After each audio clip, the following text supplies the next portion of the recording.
Alright, I'm not gonna lie, that wasn't the end of the recording session, I just needed a drink of water. Hello guys, this is UniversalGiant, welcome back for more of Let's Play The Legend of Zelda Skyward Sword. I almost said Ocarina of Time, Wind Waker, and Twilight Princess at the same time in my head. I knew this would happen. But last time we made our way deep into the depths of Faron Woods. Today, we're going to be heading in here! Darn. Oh, I guess there's nothing we can do. Nope, there's definitely something we can do, isn't there?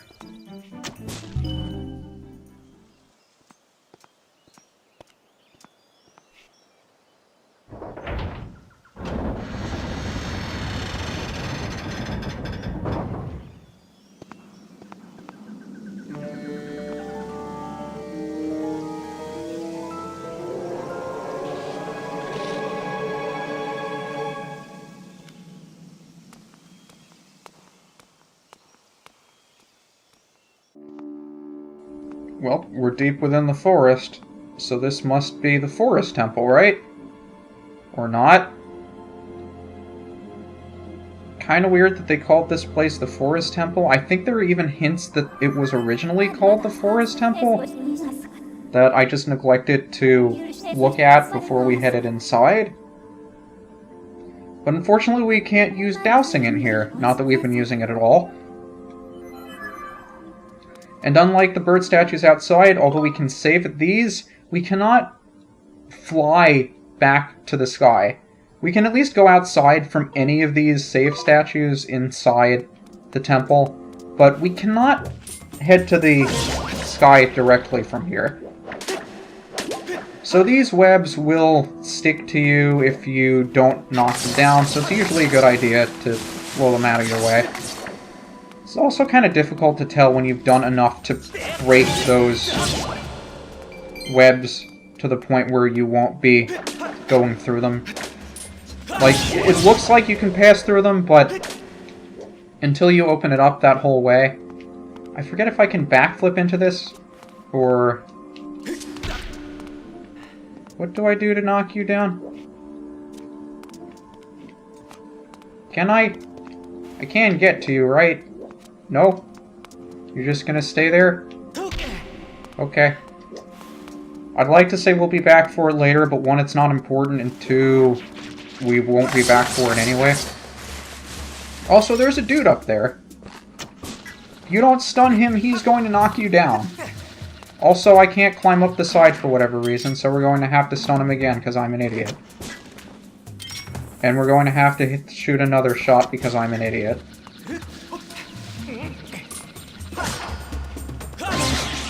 Just because I don't like you.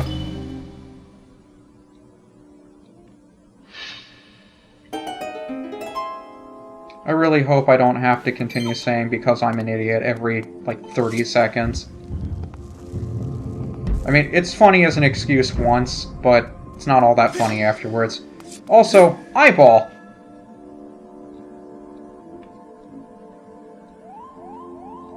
What the indication is that you have to do that, I don't know. It seems completely pointless, but it's a thing. Just do it. Also have a bunch of these to run right through. Again, you don't have to deal with those guys if you don't want to. And the green dudes. Now you can listen for the sound of whatever it is that they drop. And if you hear a certain ping, you know that they dropped one of the small treasures. If I don't hear them dropping one of those treasures, I'm probably not going to go after their drops unless, you know, they're immediately in front of me. But again, that's what happens if you get stuck in the web, and if you don't move out of it in time, then you have to walk your way off. Just shake the remote and the nunchuck a couple times, it'll get you free. And those guys! Always a pleasure to see Skulltulas around. Even Waltulas are back, too. I think that was a jelly blob it dropped. Was it? Or was it Deku Seeds it dropped? Did it drop anything? Oh, it dropped a Monster Claw. Now, you're more likely to find Keysdrop these things than Waltulas. I don't know if I've ever gotten a drop from the Walchulas like that before. Maybe I did and I just hadn't been paying attention. But I usually get those from keys. This is a Skulltula. Nothing you can do to attack it until you flip it around. And then you just gotta try to stab it in the belly. And if it... Okay, I was expecting I would have to give it a fatal blow on the ground, but I guess it died when it touched the water. If I remember correctly, those things take 3 hits instead of 2, but I'll take what I can get, I don't care. Unfortunately, there's nowhere in here that we can apparently go. But that stone slab that I think I conveniently forgot to read tells us that there are 2 doors. One has a switch above, one has a switch below.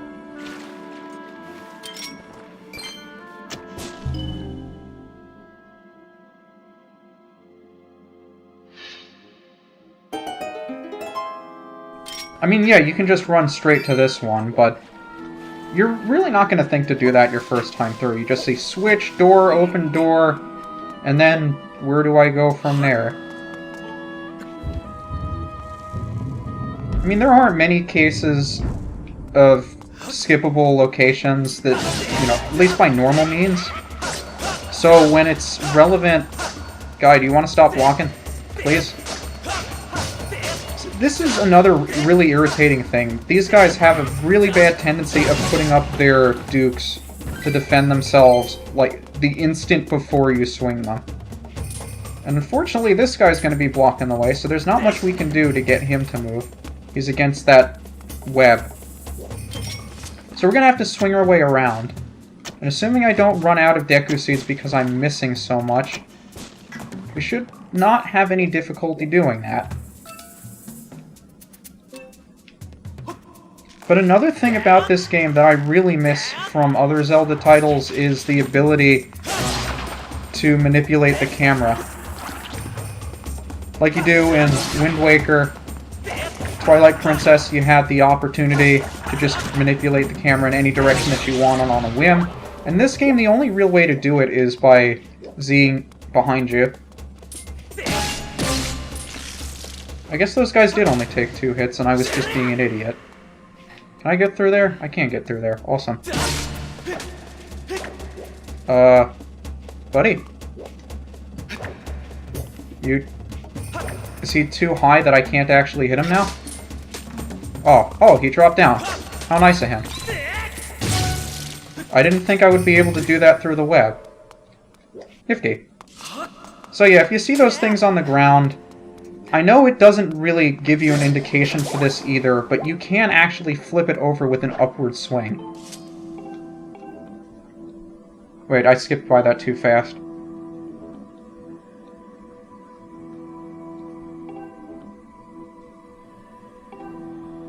There's an X on my map? I don't see an X on my map. You're lying to me, Magical Stone Tablet!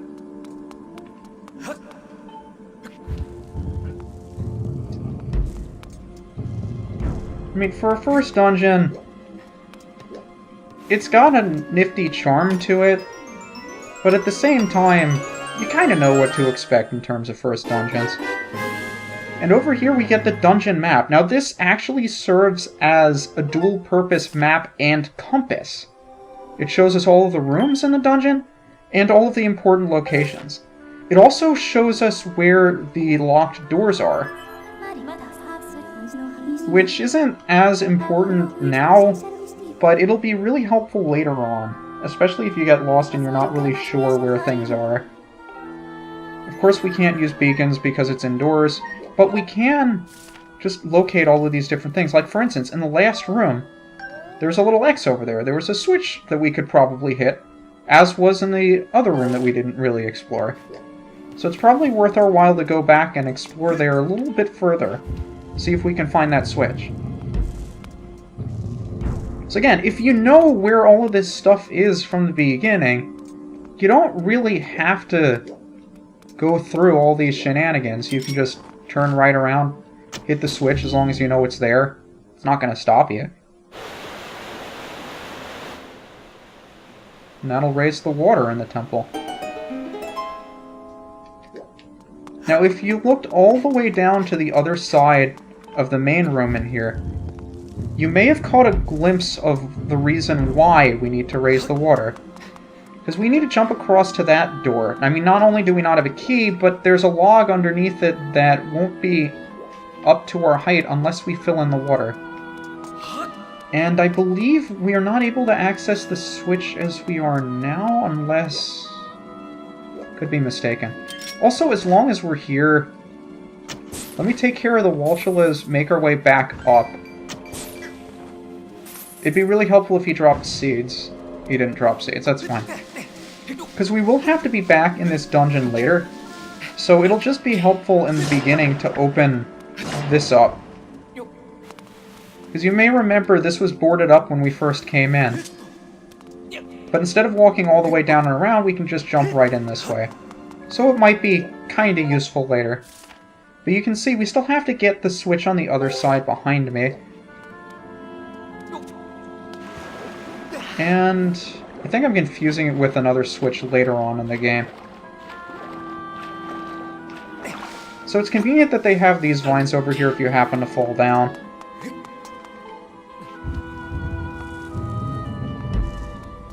But I remember my first time through this place, I was just really confused with where to go, especially in this area. It's not all that straightforward. Like, you think most games, they won't try to do something like this to you, just hide a very difficult-to-find hidden passage. I mean, they do point it out with the red X, and you can see a little hole in the map, but I don't know. Again, maybe it's just me and my stupidity, but it took me forever to find that thing.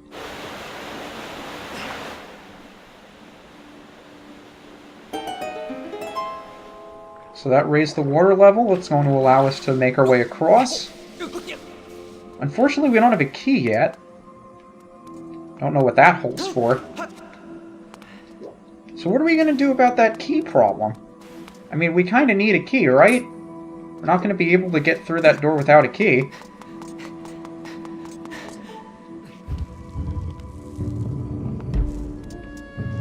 Well, of course, if your Zelda instincts are tingling, probably telling you that raising the water has given us access to something that we didn't have access to before. Specifically, the vines over here. Again, you can see where this might get a little bit tricky if you've never played it before. Because a lot of these things are... I mean, they're hidden in plain sight. They're still in plain sight, but it does take a little bit of exploration to find this stuff. And I like it.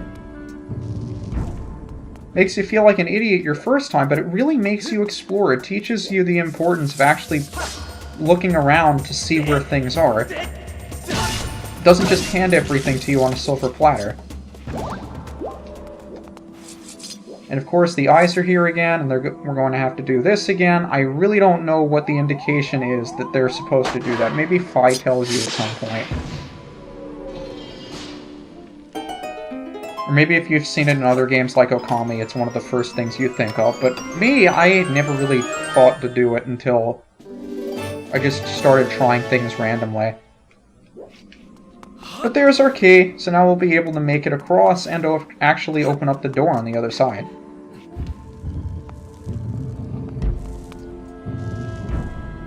Just want to make sure that I'm not missing anything else around here. I think we got all the chests and everything.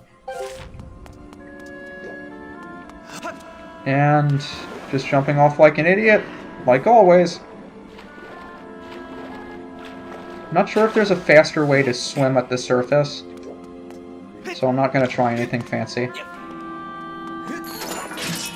But this will give us access to the main hub of the dungeon.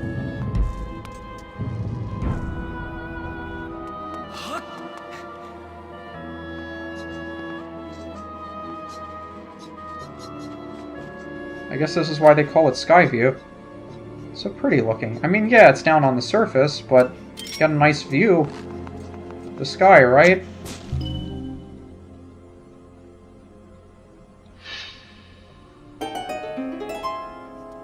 I also feel like we've been in this dungeon for a bit too long. I'm kind of expecting something to just pop up and... There it is.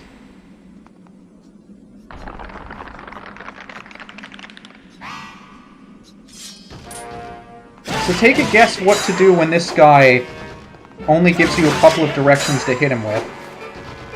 You can also shield bash him after he attacks you to get a couple of free hits in, but again, I don't like doing that because I don't want to risk damage to my shield since I'm not good enough at it to really warrant being able to, you know, shield bash freely. So I just prefer to duck out of the way when I know he's going to attack me. But just slice in whatever direction he's not defending. Pretty standard stuff for this game.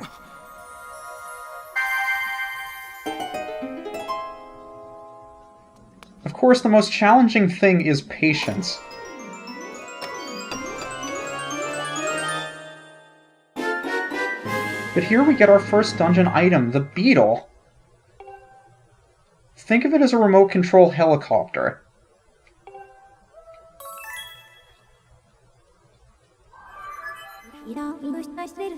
Because unlike most of the other mini-boss rooms we've been locked in before, this door will not open up just by us defeating the mini-boss. Case in point. We're actually going to have to open it up by our own means. I guess it's kind of useful that they gave us this beetle, otherwise we'd be stuck here. So the beetle flies kind of similar to the loft wing, where you have to control it based on the direction that you're holding the remote. So we just fly outside, hit the same switch we used to open the door from the other side, and that'll allow us to leave.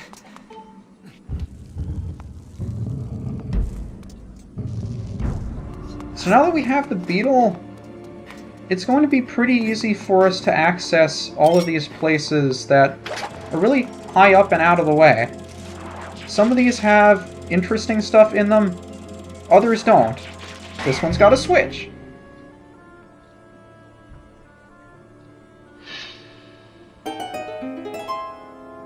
Let's see what else there is around for us, though. I think we can knock down these boxes, and some of them have interesting stuff in them.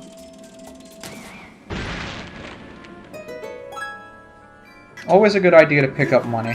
I found in my previous playthroughs that if I just go out of my way for the bigger rupee amounts, like the 5s and the 20s, then I tend to have I have just enough money to get what I need. But if I don't go out of my way for those, then I usually find myself short for certain things that I want to buy. And over here is actually Piece of Heart, one of the few instances of a Piece of Heart in a dungeon. And this one, you can just barely reach the opening at the very top here, because the beetle does not have infinite flight. But it usually lasts longer than it did here. The reason why it started flashing was because I went a bit too high. Because it's just at the tip of where it will allow you to fly to. Otherwise, the beetle can last for a fairly decent length of time. It does have its limitations, and you aren't allowed to use it for as long or as high of a distance as you want to go. It does have its limits. And if it slams into something, then you don't really have the option to continue going. If you hit a surface hard enough. If you just glance off of it, then you're usually fine. That's a decent chunk of money, though. Always go running after the big ones first. I don't know if the other ones will continue to just stay there. Seems like they stay there a decent length of time. I think there's another passage up there we haven't gone through. But yeah, I think you've noticed if you just run by an object and pick it up with the beetle, when it returns to you, it will give you the objects that you picked up. So it's really nice to have something that does that. I don't think we can get through that way, though. So that's convenient. Also this guy. But we've finally reached our limit with the rupees, so there's really no point in us going after any more. Phi's going to tell us that we can't collect any more rupees. And if we want, we can go and get a bigger wallet. But I'll save that until a little bit later, because there's really not much of a need, and you're really going to throw that 20 rupee in my face. Okay, 20 rupee we can't get. Beautiful.